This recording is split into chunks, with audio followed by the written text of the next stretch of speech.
ini adalah tentang termokimia, tapi ini adalah bagian yang kedua. Termokimia untuk bagian yang pertama, saya sudah menjelaskan tentang apa yang dimaksud dengan termokimia dan apa yang dipelajari di termokimia. Demikian juga dengan pengertian awal tentang perubahan entalpi pembentukan, perubahan entalpi penguraian, perubahan entalpi pembakaran, dan perubahan entalpi penetralan. Cuma penetralan saya belum kasih contoh. Di bagian yang kedua ini kita akan masuk ke bagian tertentu, dan ini sebenarnya adalah komposisinya lebih besar daripada bagian yang pertama, yaitu adalah cara menentukan delta H. Pada saat kita mau menentukan delta H, itu ada 4 cara untuk menentukan delta H. Tujuannya sama. Tujuannya adalah menentukan daripada delta H suatu reaksi. Tergantung daripada apa yang kita bisa cari dari situ. Yang pertama adalah kita bisa nyari delta H reaksi dengan menggunakan data perubahan suhu. Data perubahan suhu daripada suatu larutan. Jadi dalam hal ini kita bisa menghitung dulu, namanya adalah Q larutan. Q larutan kita bisa cari dari apakah dia itu yang mengalami perubahan suhu itu adalah larutannya saja atau kalorimeternya juga. Karena di sini pada saat kita mencampurkan dua benda yang dia itu mempunyai suhu yang berbeda, atau mungkin satu larutan dengan satu zat padat, kita butuh tempat. Jadi yang ini itu adalah kapasitas kalor dari kalorimeter. Ya, sebenarnya kita sudah pernah belajar materi ini di kelas 7 SMP kelas 1 atau mungkin di kelas 10 tentang kalor. C ini sama C ini beda, yang ini adalah kalor jenis. Di mana nilai kalor jenis daripada air itu biasanya pakai angka 4,2 atau 4,16 Joule per gram derajat Celcius. Kalau dalam satuan kilogram biasanya kita bisa menuliskan 4,2 Joule per kilogram derajat Celcius. Itu untuk Q-nya. Nah, setelah kita bisa mencari Q larutannya, maka cara mencari delta H reaksi, ingat tujuannya kan mau mencari delta H reaksi, sama dengan minus Q larutan dibagi dengan mol yang menyebabkan suhu naik atau turun. Mol penyebab suhu naik atau turun. Itu yang pertama. Yang kedua, dalam kita menentukan delta H reaksi itu menggunakan hukum Hess. Jadi ada orang namanya Hess ini, dia bilang bahwa kalor reaksi itu tidak tergantung daripada proses. Kalor atau perubahan entalpi tidak tergantung daripada proses, tidak tergantung daripada proses daripada reaksi kimianya, tapi hanya tergantung daripada awal dan akhir reaksi. Nah, untuk yang hukum Hess ini biasanya kita langsung praktek dengan melihat beberapa reaksi, tergantung daripada awal dan akhir. Kemudian yang bagian ketiga, pada saat kita mau menentukan delta H reaksi, itu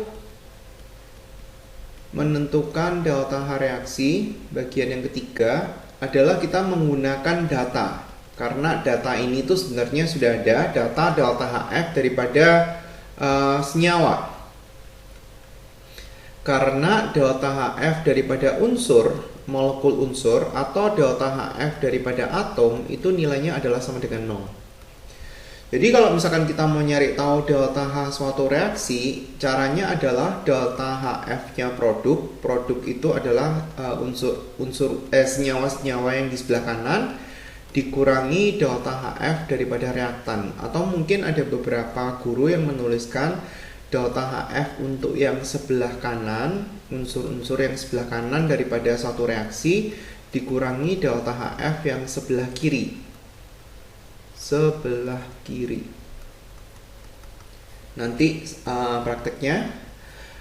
Yang keempat itu adalah dengan menggunakan data juga. Namanya adalah data daripada energi ikatan. Jadi energi ikatan, energi untuk memecah ikatan oksigen sama oksigen pada O2, nilainya berapa. Nah, ini ada datanya semuanya, di mana energi ikatan untuk atom itu nilainya sama dengan 0, sedangkan energi ikatan untuk unsur itu nilainya tidak sama dengan 0. Kalau tadi kan delta HF unsur dan delta HF atom kan nilainya sama dengan 0. Nah, caranya mencari adalah delta H reaksi itu sama dengan energi ikatan pemutusan. Pemutusan ikatan dikurangi dengan energi ikatan pembentukan ikatan. Yang pemutusan ikatan itu yang sebelah kiri, yang pembentukan itu yang sebelah kanan. Jadi kebalikan dengan menggunakan data delta HF. Tapi sebenarnya pada saat kita tulisin di kerjaan itu sebenarnya kita nggak boleh menuliskan yang ini, dan kita juga nggak boleh menuliskan yang ini. Jadi seharusnya yang ini dan energi ikatan pemutusan ikatan itu sebenarnya adalah rumus yang benar. Kita nggak boleh tulisin kiri dan kanan. Oke, saya ambil contoh untuk yang pertama tentang data perubahan suhu. Jadi tinggal tergantung kilarutannya itu muncul dari kalor jenis saja. Dalam hal ini adalah larutan aja, atau dia itu dari kalorimeter, karena kalorimeternya juga nerima atau ngelepas kalor. Dalam kalorimeter bom mungkin nggak ada gambaran tentang kalorimeter bom. Jadi sebelum saya menerangkan tentang contoh satu ini, coba kita lihat kalorimeter bom itu seperti This is a apa. bomb calorimeter. This is the actual piece of equipment that researchers use to calculate the energy content of either biodiesel or maybe even the potato chips that you had for lunch today. When they calculate the amount of energy, they're going to calculate it in heat units, which would either be joules or calories. I want you to look inside the bomb calorimeter. Inside here, you can see that there's a silver bucket. Water goes all in here. And this is actually the bomb. Is a smaller silver cylinder. What you do is put your fuel sample in there. Then these two electrodes are connected to the bomb. These provide the spark that will ignite your sample. When your sample burns or combusts, that gives off energy. So how is the energy collected, or how does a scientist figure out how much energy is being given off? Well, it's a closed system. There's a lid here that goes on top of this calorimeter. And what's in here in the lid is a stirrer. The stirrer is going to stir the water that's in this big pool here, so that the heat given off from the sample is going to warm the water in a uniform way. This is the temperature probe.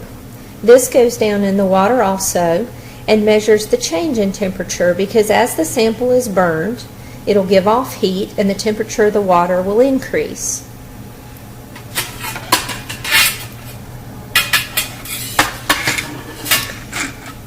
So the lid goes on, the sample is prepared. The last thing that you need to make a combustion reaction happen is oxygen. And at some point during the process, some oxygen is added by a tank that's connected to the calorimeter here.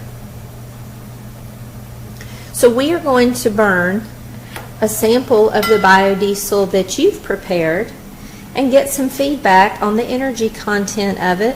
You'll be able to use this to compare it to petroleum-based fuels like Nah, octane. setelah kita melihat daripada video tadi, maka mungkin sudah ada gambaran kalorimeter bom itu seperti apa. Kalorimeter bom ini adalah satu alat yang dia tuh dipakai untuk menentukan nilai kalor bakar suatu gas. Jadi ada gas tertentu yang dimasukkan di dalam tempat, terus kemudian dari hasil pembakaran gas itu muncul kalor. Kalor itu akan merambat secara konduksi ke tempatnya. Terus kemudian dia akan melepaskan kalor ke air, dan air berarti dalam hal ini berperan sebagai agen penangkap kalornya. Dari situ kita bisa tahu perubahan suhu. Jadi kalor yang dilepaskan oleh gas tadi itu akan diterima oleh air sepenuhnya. Dan kita bisa mencari nilai kalor bakar daripada gas yang kita masukkan pertama kali tadi.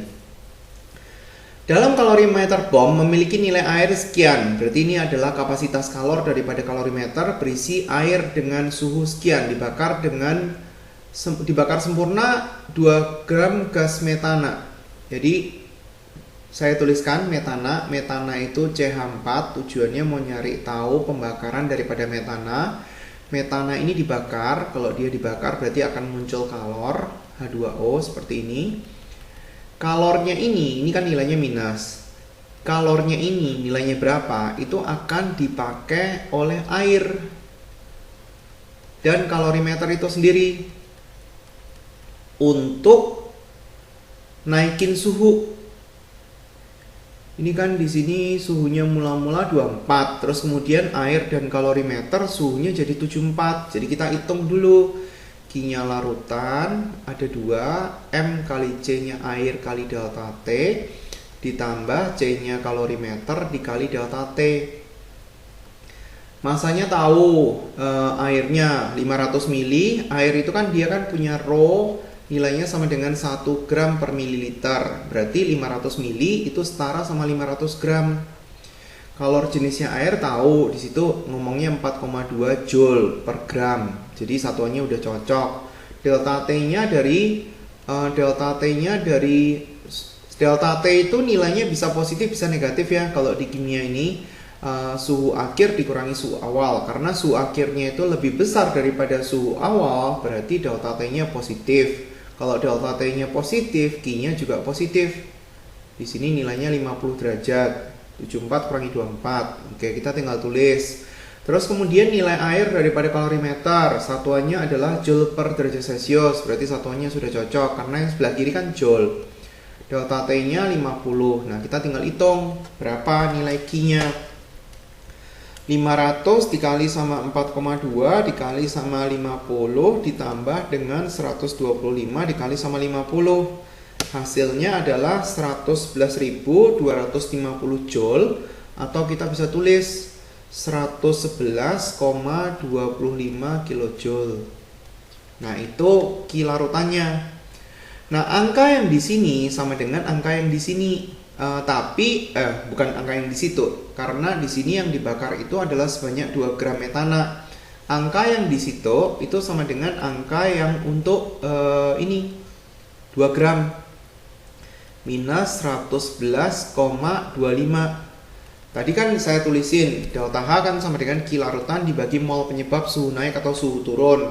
Ya, kita mau pakai yang rumus barusan atau mau pakai perbandingan mol kayak seperti bagian yang pertama juga sama aja. Jadi cara nyari delta HC daripada CH4 caranya adalah minus 111,25 dibagi sama molnya metana. Dicari tahu dulu. 2 dibagi sama MR. Metana itu kan C-nya 12, hanya 4. Berarti 2 dibagi sama 16 nilainya adalah 1/8 mol. Ini dibagi sama 1/8. Satuannya adalah kilojoule per mol. Berarti 111,25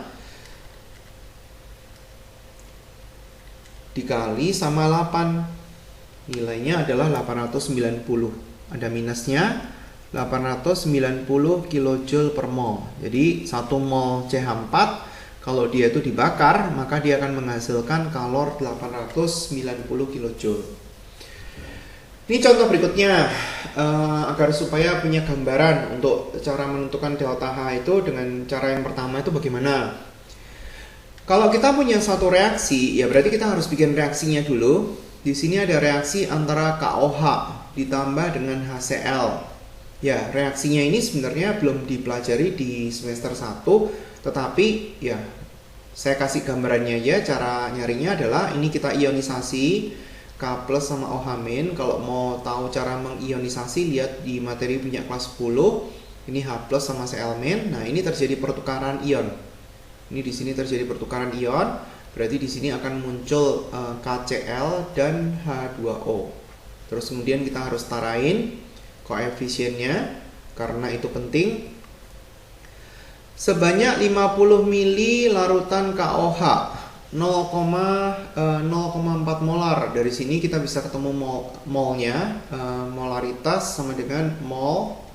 Kalau kita pakai volumenya itu dalam satuan liter, maka N-nya itu dalam satuan mol.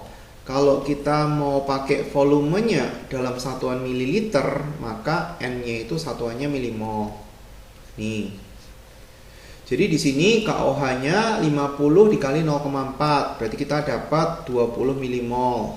Yang di sebelah kanan kan mula-mula nggak ada. Direaksikan dengan 50 mili HCl 0,4 juga, berarti 20 milimol. Kita cari tahu faktor pengali terkecil. Dari sini ke sini dikali sama 20. Dari koefisien 1 ini mau ke 20 berarti dikali 20. Karena dia sama-sama faktor pengalinya 20, berarti keduanya itu habis bereaksi. Berarti maksudnya sisanya 0. Terus kemudian kita tinggal cari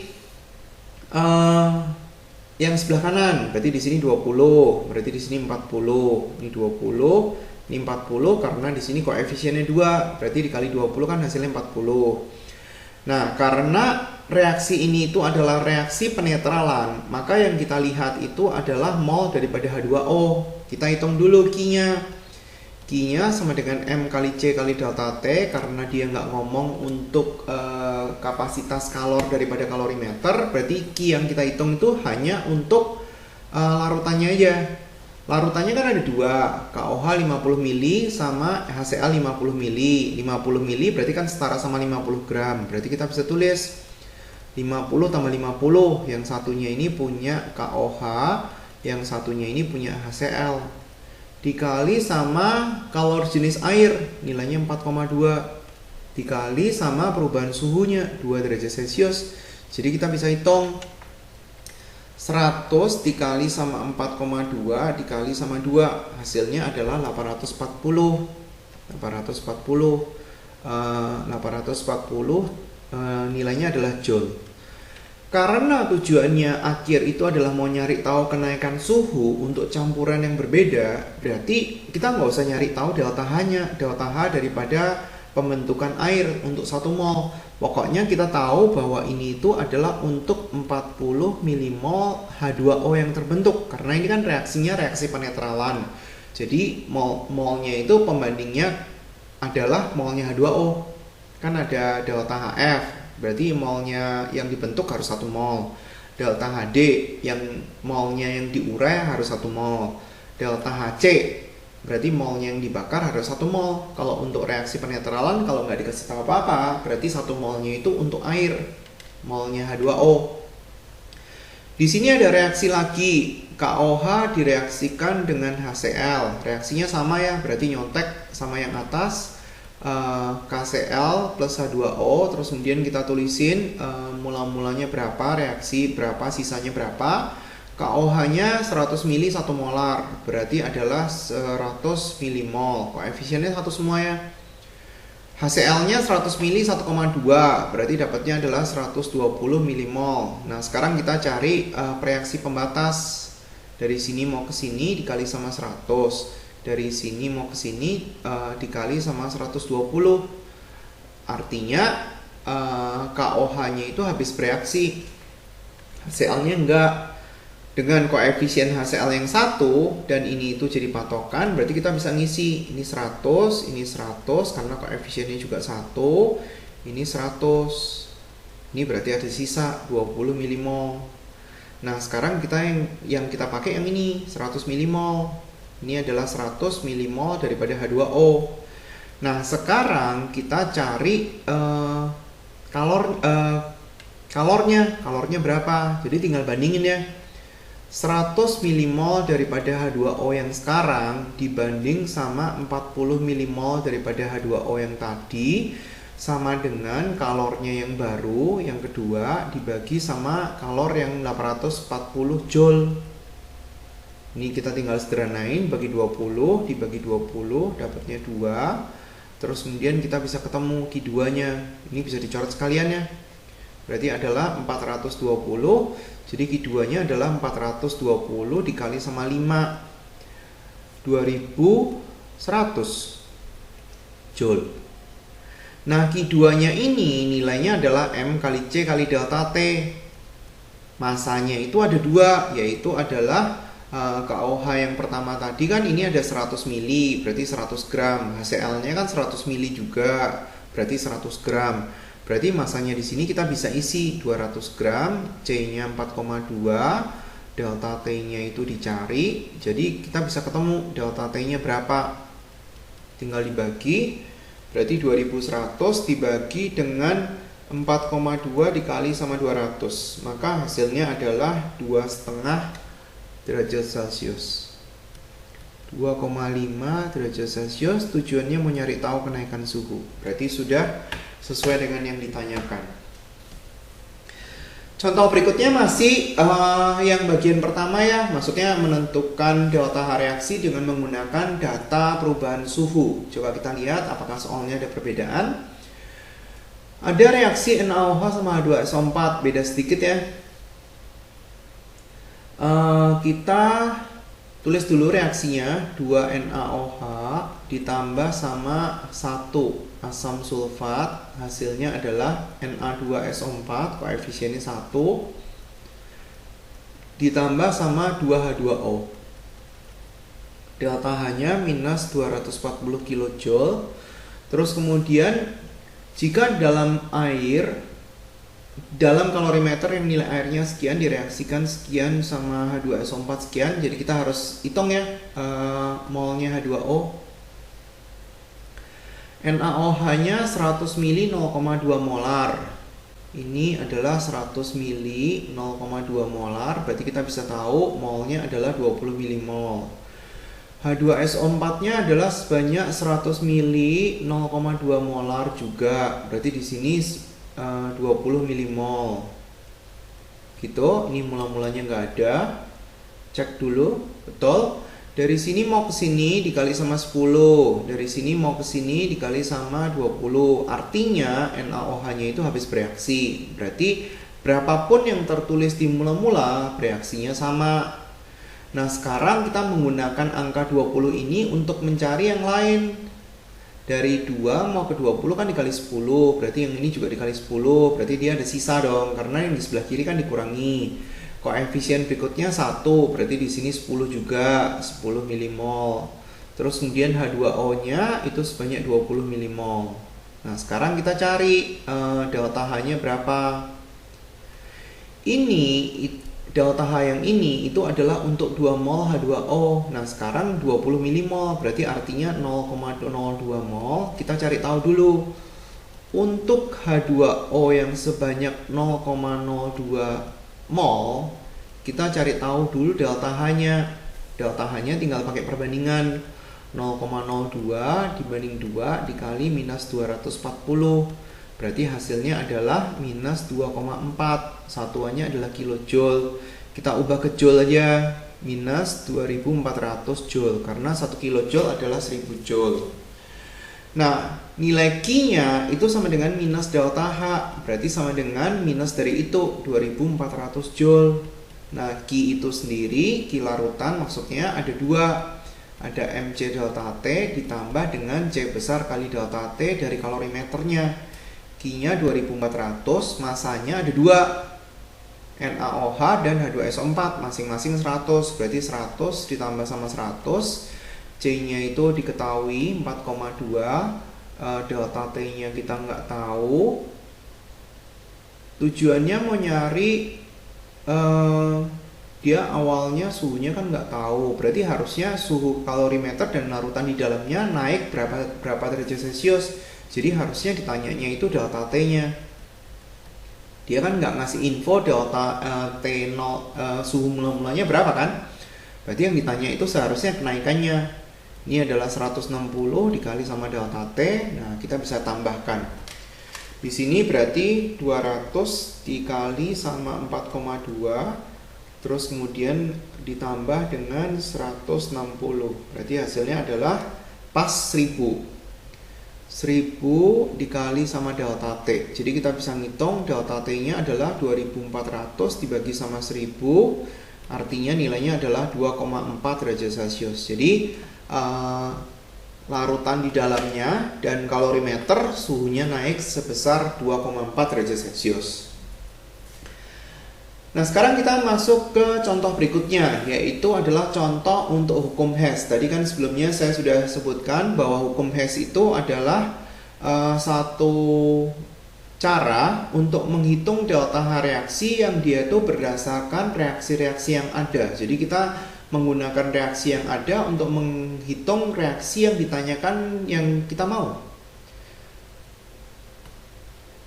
Diketahui reaksi dua seperti itu, 2NO tambah O2 hasilnya N2O4, NO ditambah setengah O2 hasilnya NO2. Kita mau mencari reaksi untuk N2O4. Jadi tujuannya mau nyari N2O4 kalau dia berubah menjadi 2NO2, kita mau nyari delta H-nya berapa. Kita harus lihat dulu koefisiennya sama enggak. Nitrogennya 2, pas. Terus kemudian oksigennya 4, pas. Nah, ini itu adalah reaksi yang akan menjadi patokan untuk kita menyusun reaksi yang diketahui. Ini adalah reaksi pertama, misalnya ini adalah reaksi kedua. Nah, sekarang kita lihat dulu satu-satu. Ada nggak reaksi tertentu yang hanya dia mengandung N2O4? Jawabannya adalah ada, yaitu adalah reaksi yang pertama.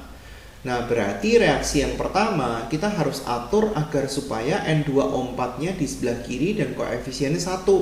Kan ini mintanya kan koefisiennya 1 kan. Ya, kemudian kita atur. Nah, jadi yang nomor 1 saya coret ya. Nah, maksudnya dia sudah berhasil untuk diatur. N2O4, ini ada tanda panah. 2NO ditambah sama O2. Kalau reaksinya dibalik, ini kan reaksinya dibalik. Pertamanya kan reaksinya itu kan N2O4 di sebelah kanan. Sekarang kita pindahkan dia ke sebelah kiri. Nah, nilai delta H-nya itu minus daripada semula. Jadi nilai delta H-nya sama dengan 171,34 kJ. Itu untuk reaksi pertama. Nah, kemudian untuk pertanyaan berikutnya, NO2. Ada nggak reaksi tertentu yang hanya dia yang mengandung NO2? Jawabannya adalah ada, yaitu adalah reaksi yang kedua. Cuma reaksi kedua itu koefisiennya nggak benar. Jadi yang reaksi kedua ini harus dikali sama 2. Langsung kita tulis. Jangan lupa posisi di sebelah kiri sama sebelah kanannya harus benar-benar kepisah ya. Tanda panahnya itu kalau bisa kita bikin supaya dia tuh segaris. Jadi reaksi yang di sebelah kiri dikali 2 berarti ada 2NO. Terus kemudian setengah O2 dikali sama 2 hasilnya adalah 1O2. Terus kemudian yang di sebelah kanan hasilnya adalah 2NO2 karena dikali 2 semuanya. Delta H-nya itu dia nggak dibalik jadi 57,05 tapi hasilnya harus dikali 2 karena reaksinya kita kali 2. Terus kemudian kita jumlahkan. Nah, sekarang yang dia bisa dicoret, yang di sebelah kiri ada, di sebelah kanan ada, kita coret. Ini bisa dicoret sama ini. 2NO bisa dicoret sama 2NO. Berarti hasilnya adalah N2O4 karena yang di sebelah kiri itu tertinggal sisa N2O4, yang di sebelah kanan itu tinggal NO2, terus kemudian delta H-nya tinggal ditambah 171,34 terus kemudian ditambah sama min itu. Jadi langsung dikurangi dengan 2 dikali sama 57,05. Hasilnya adalah 57,24 positif. 57,24 kilojoule. Nah, ini sudah sesuai dengan yang ditanyakan dia. Nah, pada saat kita punya reaksi seperti ini, sebenarnya kita bisa tuliskan seperti ini. Di sini kan reaksi yang pertama kan dari NO plus O2. Jadi ada dua reaksi, NO kalau dia ditambah sama setengah O2 hasilnya NO2. Kita bisa tulis NO ditambah sama setengah O2. Ini hasilnya adalah NO2. ini mau ke sini, delta H-nya itu nilainya adalah minus 57,05. Nah sekarang kalau NO2 ini dia nggak ada lagi, terus kemudian ini ditambah sama setengah O2 lagi. Ini coba lihat nih, ini kan reaksi yang ini itu kan ada 2NO ditambah sama O2 kan, berarti maksudnya setengah O2 ditambah sama setengah O2 lagi, nilainya adalah hasilnya jadinya N2O4. Nah kemudian dari sini ini ada jalur buat ke sana sebenarnya. Tapi cara nulisnya ini kira-kira gambarannya seperti itu. Kalau kita mau tuliskan dia dalam bentuk diagram tingkat energi, sebenarnya kita membutuhkan data daripada sebelumnya. Saya tuliskan di sini aja. Tadi kan ada beberapa reaksi, NO ditambah sama reaksi yang nyontek daripada sebelumnya kan N2O4 tadi apa? 2NO kalau ditambah sama O2 hasilnya kan N2O4. Terus kemudian kita punya ini tadi ada 2NO, kalau misalkan kita kali 2 ditambah sama O2 hasilnya adalah NO2. Ini nilainya berapa ya? Ini nilainya adalah minus 171,34. Oh ya, di sini harusnya nulis delta H sama dengan yang ini nilainya adalah 57,05 dikali sama 2 berarti hasilnya adalah 114,1 minus 114,1. Jadi kalau misalkan kita gambar dalam diagram tingkat energi, kalau dia delta H-nya minus berarti panahnya itu arahnya ke bawah. Jadi kalau misalkan kita tulis 2NO ditambah sama O2, 2NO ditambah sama ini 1O2, 2NO ditambah sama 1O2 menghasilkan N2O4. Jadi kita bisa tulis kayak gini karena dia ada yang sama kan. 2NO kalau kita tambahkan sama O2, dan kalau misalkan dia mau hasilnya itu adalah NO2 ini, kalau dia mau hasilnya itu NO2 maka nilainya adalah 114. Jadi di sini adalah min 114,1 kilojoule. Nah, kalau 2NO ditambah sama O2 mau hasilnya N2O4, nilainya delta H-nya lebih rendah lagi karena ini minus 171,34 kilojoule. Di sini N2O4. Nah, terus kalau kita minta dari N2O4 ke 2NO2, ini di sini ada 2-nya bukan sih? Ya betul, di sini ada 2-nya kan. 2NO2 berarti panahnya itu dia maunya ke sana nih. Ya ini sebenarnya kita bisa ngitungnya pakai vektor.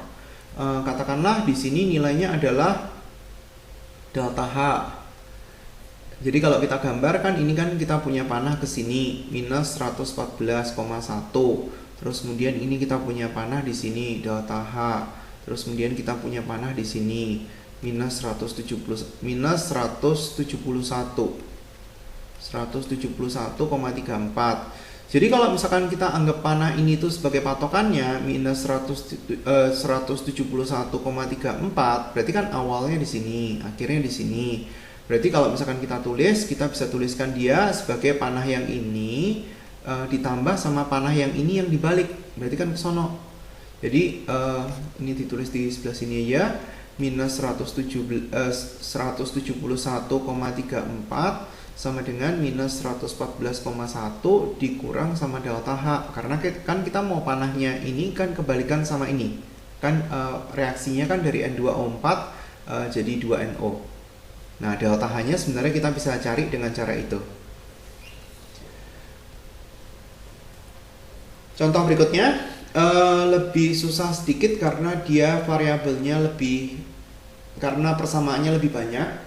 Jadi untuk yang ini reaksinya ada 3. Saya tulis ya, reaksi pertama, reaksi kedua, reaksi ketiga. Tujuannya adalah reaksi yang ini. Sehingga kalau misalkan kita mau nyari taurium itu, kita harus setarain dulu. Di sini ada C3H8 ditambah sama 5O2, hasilnya adalah 3CO2 ditambah dengan 4H2O. Kita harus cari tahu dulu delta H-nya ini berapa, karena tujuannya mau membakar sempurna 17,6 gram daripada C3H8. Coba lihat penyetaraannya dulu ya, cocok atau enggak. Ya udah cocok.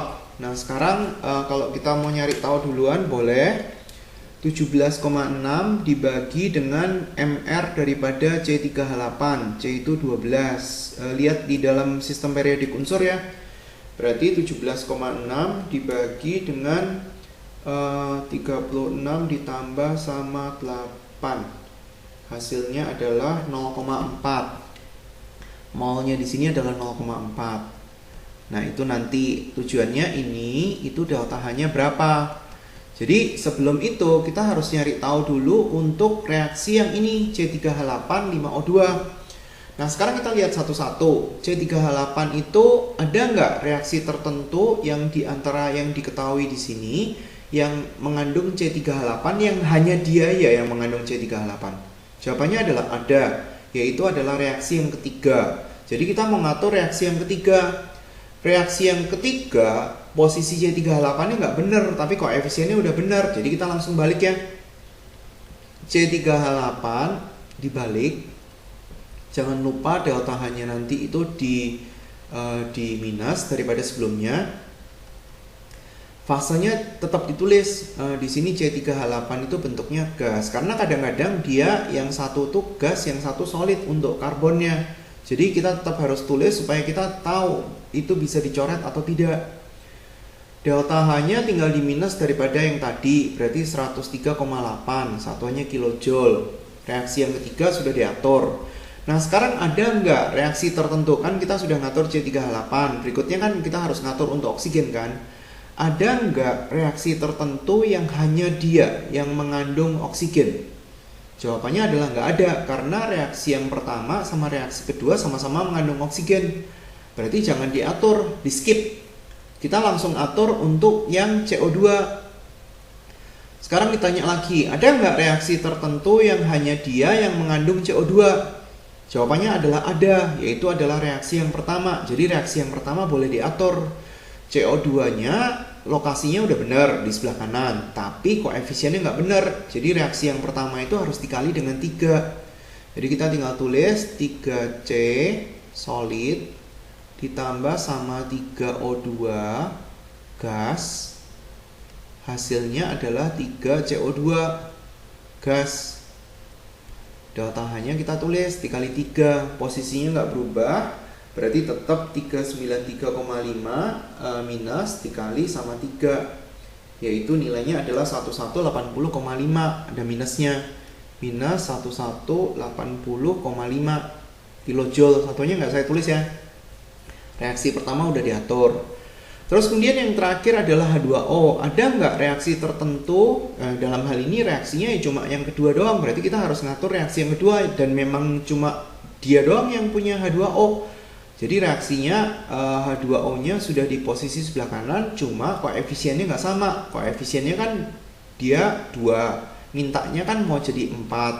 Jadi reaksi yang kedua itu harus dikali 2. Berarti di sini kita punya 4H2 gas ditambah sama 2O2 gas. Ini tanda panah. Hasilnya adalah 4H2O dalam bentuk gas juga. Delta H-nya nggak di minus, tapi tinggal dikali sama 2. 483,6 dikali sama 2, berarti hasilnya adalah 967,2. Ada minusnya, minus 967,2. Nah kemudian di jumlah-jumlah ini ditambah, yang sama bisa dicoret. 3C solid sama 3C solid bisa dicoret. 4H2 gas sama 4H2 gas bisa dicoret. O2 sama O2 nya bisa ditambah, dan kita tulis menurut urutan itu. C3H8 gas ditambah sama 5O2 gas, hasilnya adalah 3CO2 gas ditambah sama 4H2O gas. Nah, delta H-nya tinggal ditambah mereka bertiga. 103,8 terus kemudian dikurangi dengan 1180,5 dikurangi lagi dengan 967,2. Jadi kita akan mendapatkan minus 2043,9. Minus 2043,9 itu kita bisa tuliskan juga di sini 2043,9. Satuannya adalah kilojoule. Nah, kalor itu adalah kalor untuk 1 mol daripada C3H8 yang dibakar. Nah, sekarang karena kita mau mencari kalor untuk 0,4 mol, berarti kita tinggal tulis 0,4 di atas karena ini punya yang ditanyakan. Terus kemudian ini infonya 1 mol dikali minus 2043,9 kilojoule. Hasilnya adalah minus 817,56 kilojoule. Nah, itu adalah kalor yang dibebaskan. Jadi kita tinggal tulis ya jawabannya, kalor yang dibebaskan karena delta H itu bukan kalor. Kalor itu adalah Q, kalor yang dibebaskan itu berarti minus daripada delta H tadi. Jadi kita tulis tanpa minus 817,56 kilojoule. Tanpa minus ya, karena dia nanya kalor. Oke, terus kemudian kita masuk ke contoh untuk yang ketiga. Untuk menentukan delta H reaksi, yaitu dengan menggunakan data delta HF. Caranya adalah delta HF produk dikurangi delta HF reaktan. Jadi kalau misalkan kita mau mencari, kita harus tulisin dulu reaksinya. Di sini diketahui delta HF CH3OH, terus kemudian delta HF CO2 dan delta HF H2O. Kita mau nyari reaksi pembakaran daripada CH3OH. Jadi tulis CH3OH ini kan mau dibakar, berarti sebanyak 1 mol. Kalau dia dioksidasi berarti kan ditambah sama O2, hasilnya adalah CO2 dan H2O. Tujuan kita adalah mau nyari delta H ini. Kita tinggal setarain dulu, kita harus setarain dulu H2O nya 2, oksigennya di sebelah kanan jumlah totalnya itu ada 4, sementara di sebelah kiri sudah pasti ada 1, dimana delta HF untuk oksigen itu nilainya sama dengan 0 karena dia termasuk molekul unsur. Jadi kalau misalkan kita mau nyari tahu delta H reaksi yang ini, yaitu adalah 1 dikali yang sebelah kanan, dalam hal ini ada CO2 sama H2O, 2 kali delta HF H2O dikurangi dengan 1 dikali delta HF daripada CH3OH. Jadi yang sebelah kanan itu ada CO2 sama H2O, ditambahin, jangan lupa koefisiennya. Yang sebelah kiri cuma ada CH3OH. CO2 nya dimasukin, 1 dikali CO2 nya itu adalah 394. Terus kemudian yang H2O nya itu diketahui di soal adalah minus 285 dikurangi sama yang CH3OH, nilainya adalah minus 204. Jadi kita bisa menghitung delta H pembakaran untuk CH3OH minus 394 dikurangi dengan 2 dikali 285, terus min berarti hasilnya positif 204. Hasilnya adalah minus 760 kilojoule. Jadi delta Hc daripada CH3OH itu nilainya adalah minus 760 kilojoule per 1 mol dari CH3OH. Ini juga adalah contoh untuk berikutnya. Kita tulisin dulu persamaannya. Yang awal untuk yang ini saya tuliskan lagi di bawah. 2C2H2 dalam fase gas ditambah dengan 5O2 dalam fase gas. Hasilnya adalah 4CO2 dalam fase gas ditambah sama 2H2O dalam fase liquid. Delta H-nya nilainya adalah minus 2598 kilojoule. Di sini dia tahu delta HFCO2 ini, dia tahu H2O, tapi dia mau nanya punya C2H2 yang ini. Jadi nilai delta H yang sekian ini minus 2598, kita bisa tulis minus 2598 itu sama dengan yang di sebelah kanan 4 dikali sama delta HFCO2. Yang di sebelah kanan juga ada H2O, delta HF daripada H2O dikurangi dengan yang di sebelah kiri. Yang di sebelah kiri kan ada C2H2. Nah, sekarang tinggal dimasukin angkanya. CO2-nya itu dikasih tahu minus 394, H2O-nya itu dikasih tahu 285. Nah, sementara kita mau ngitung punya delta HF daripada C2H2. Nah, bisa dihitung delta HF C2H2-nya, ya tinggal dihitung matematikanya ya. Berarti 4 dikali dengan 394, terus kemudian dikurangi 2 dikali sama 285, yang 2598 pindah ke sebelah kanan berarti jadi positif 2598. Hasilnya berapa?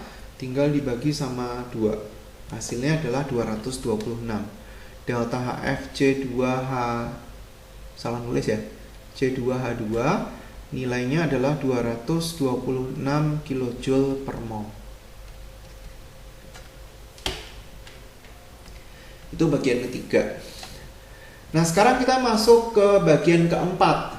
Tujuannya sama semua ya dari tadi ya, yaitu adalah untuk menentukan delta H reaksi. Yang pertama tadi udah menggunakan data perubahan suhu, yang kedua menggunakan hukum Hess, yang ketiga menggunakan delta HF, yang keempat kita menggunakan data energi ikatan. Tapi dalam hal ini ada catatannya, yaitu adalah reaksinya itu harus dalam bentuk gas. Ini wajib. Kalau enggak, kita nggak bisa pakai rumus yang energi ikatan pemutusan dikurangi pembentukan. Jadi kita harus yakin bahwa dia itu bentuknya gas. Di sini untuk reaksi yang diketahui, kita harus tulisin dulu. Saya tuliskan di sebelah kanan, yaitu adalah 2H2 dalam keadaan gas ditambah sama 1O2 dalam keadaan gas.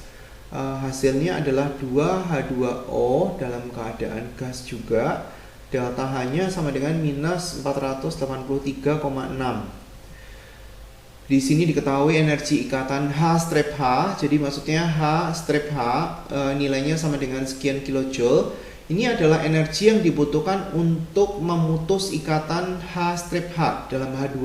Jadi maksudnya H2, kalau misalkan dia itu diubah menjadi 2H, delta H-nya itu berapa? Itu maksudnya. Energi yang diperlukan untuk memutus ikatan itu nilainya berapa? Diketahui juga untuk ikatan rangkap 2 dengan O. Jadi kalau kita mau ngerjain yang bagian keempat ini, maka kita harus bisa menggambar daripada rumus struktur daripada senyawa tersebut.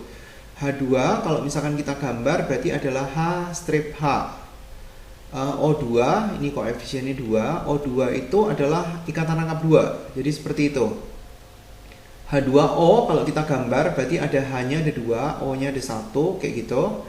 Maka delta H yang ini, delta H yang nilainya sama dengan minus 483,6 itu adalah energi ikatan pemutusan. Pemutusan itu berarti maksudnya yang di sebelah kiri dikurangi energi ikatan pembentukan. Yang pembentukan itu yang sebelah kanan. Yang di sebelah kiri ada siapa aja? Ya ditulis 2 dikali energi ikatan H' ditambah 1 kali energi ikatan O' dikurangi sama 2 dikali energi ikatan daripada HO, tapi HO-nya itu ada 2, itu dan itu. Jadi jumlah totalnya itu bukan 2, tapi 4. 2 kali 2 kali H'. Ini ditulis energi ikatan juga boleh. Ini energi ikatan O', ini energi ikatan H', boleh. Tujuannya mencari tahu H', yang ini. Jadi kalau misalkan kita masukin sama dengan 2 kali H' itu diketahui 437,6 ditambah 1 nggak usah ditulis, O-nya itu 500,6 dikurangi 4 kali energi ikatan H'. Nah, tinggal urusan matematika. Energi ikatan daripada H', nilainya adalah yang di sebelah kanan itu diberesin dulu, 2 dikali 437,6 ditambah sama 500,6, yang 483,6 dipindah ke sebelah kanan, hasilnya adalah 1859,4, sehingga kita bisa tahu energi ikatan H strip O atau O strip H sama aja, tinggal hasilnya yang tadi dibagi sama 4, yaitu adalah 464,85 kilojoule per mol. Itu adalah energi ikatan daripada H strip O. Jadi kalau kita mau memutus, kita butuh energi sebesar sekian kilojoule. Oke. Contoh berikutnya mungkin agak lebih panjang sedikit. Jadi sama, kita harus tetap menggambar daripada rumus strukturnya dia. Saya tuliskan dulu soalnya. H2C, di sini ada CH2 ditambah sama Br2. Ini adalah reaksi adisi daripada alkena. Kalau misalkan masih ingat daripada topik bahasan sebelumnya tentang reaksi pada hidrokarbon. Di sini CH2, ini ada Br, ini ada Br. Mungkin kalau mau dikelompokkan, kita ya gambar dulu C. Di sini ada H2. Koefisiennya disetarain dulu ya. Maksudnya di sebelah kiri itu dicari tahu dulu C-nya ada berapa, H-nya ada berapa. Ini ada Br2, terus kemudian ini dikumpulin jadi 1, C-nya ada 2, H-nya ada 4, Br-nya ada 2, dan ini kebetulan sama, koefisiennya 1. Supaya kita nggak lupa bahwa dia itu ada koefisiennya, yang dia itu harus dikali dengan energi ikatan dari masing-masing. Br2 kalau kita gambar seperti ini, Br strip Br. Nah, sementara kalau untuk yang di sebelah kanan, kalau misalkan kita gambar seperti ini, ikatannya tunggal semua karena dia sudah terjadi adisi. Ini ada Br, ini ada Br. Nah, kemudian kita tulisin energi ikatan pemutusan siapa aja. Jadi yang pemutusan itu yang di sebelah kanan, terus kemudian di sebelah kiri, yang di sebelah kanan itu kita tulisin sebagai energi ikatan daripada pembentukan. Energi ikatan daripada pemutusan berarti kita punya C ikatan rangkap 2 dengan C, ada sebanyak 1 buah. Nah, sementara CH-nya itu ada 4. Jadi di sini ada 1 2 3 4. Jadi kita bisa tuliskan di sini ada 4. Terus kemudian jangan lupa BR karena dia termasuk yang di sebelah kiri. BR-nya sebanyak 1. Yang di sebelah kanan kita punya C ikatan tunggal dengan C, yang ini sebanyak 1. Terus kemudian C ikatan tunggal dengan H ada sebanyak 4. 1 2 3 4. Terus kemudian kita punya ikatan antara C sama BR, yaitu ada sebanyak 2. Jadi di sini 1, di sini juga 1. Nah, sekarang kalau kita mau ngerjain ini, sebenarnya beberapa yang dia tuh ada di sebelah kiri maupun di sebelah kanan itu nggak usah dikerjain. Jadi ini sama ini kan sama, kan nanti dikurangi, jadi nggak usah. Nah, sementara yang ini dan yang ini nggak bisa dikurangi karena nilainya nggak sama. Ini juga nggak sama, ini BR, ini CBR. Jadi kita tinggal tulis delta H daripada reaksi yang di atas tadi, maksudnya adalah delta H untuk reaksi yang ini yang mau ditanyakan. Berarti tinggal yang sebelah kiri, berarti kita punya 1 ikatan rangkap 2C sama C, 1 ikatan ikatan tunggal BR dikurangi sama yang sebelah kanan 1 ikatan tunggal C sama C, 2 ikatan tunggal C sama BR. Nah, tinggal masukin angka. C sama C diketahui di soal adalah 614, BR sama BR diketahui di soal 193. C sama C yang tunggal nilainya adalah 348. 2 C sama BR yang ditunggal adalah 276. Jadi kita bisa mencari, tinggal dihitung. Cuma dalam hal ini biasanya memang angkanya jelek, jadi mungkin kita butuh bantuan dari kalkulator. Ya, kalau terpaksa, kalau nggak diperbolehkan sama guru di sekolah, ya berarti ngerjainnya manual, mesti ngitung biasa. Nilainya adalah minus 93, satuannya adalah kilojoule per mol. Jadi pertanyaan itu sudah terjawab.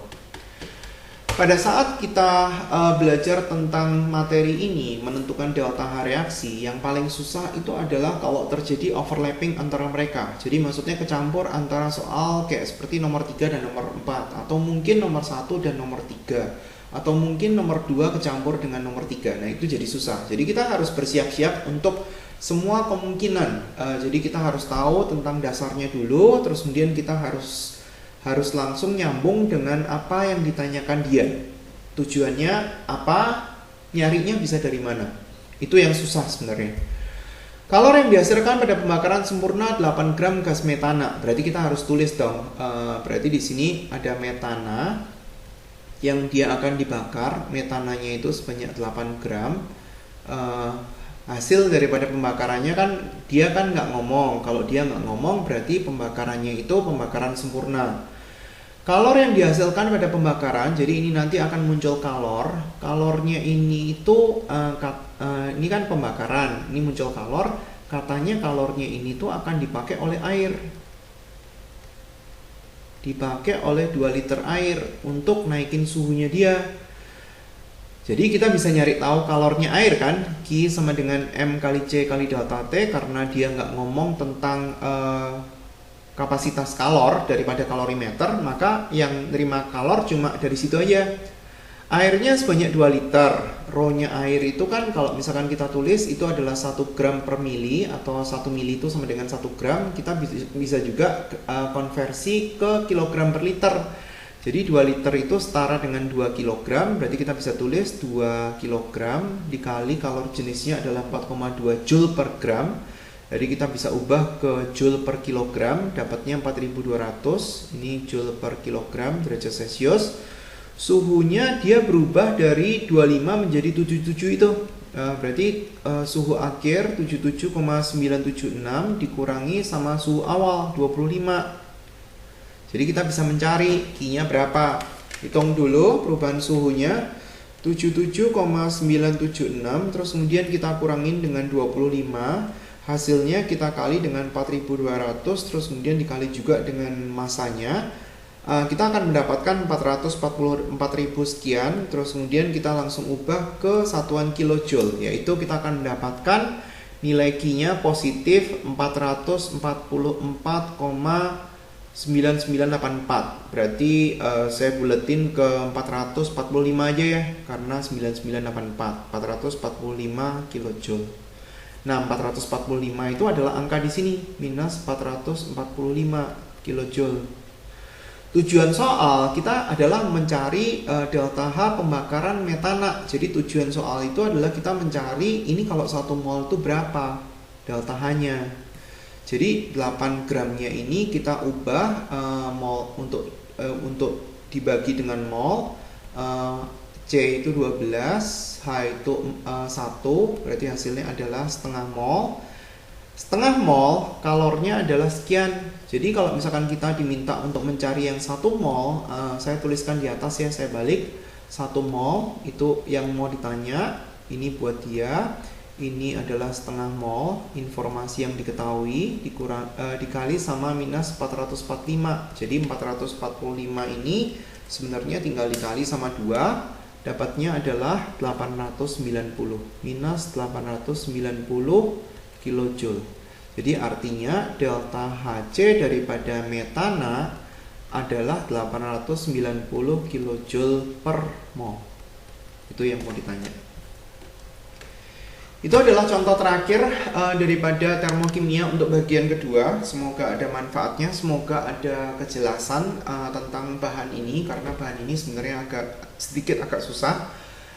Ingat bahwa termokimia ini kita belajar tentang kimia yang berhubungan dengan perubahan suhu. Terima kasih atas perhatiannya, sampai jumpa di video pengajaran yang lain.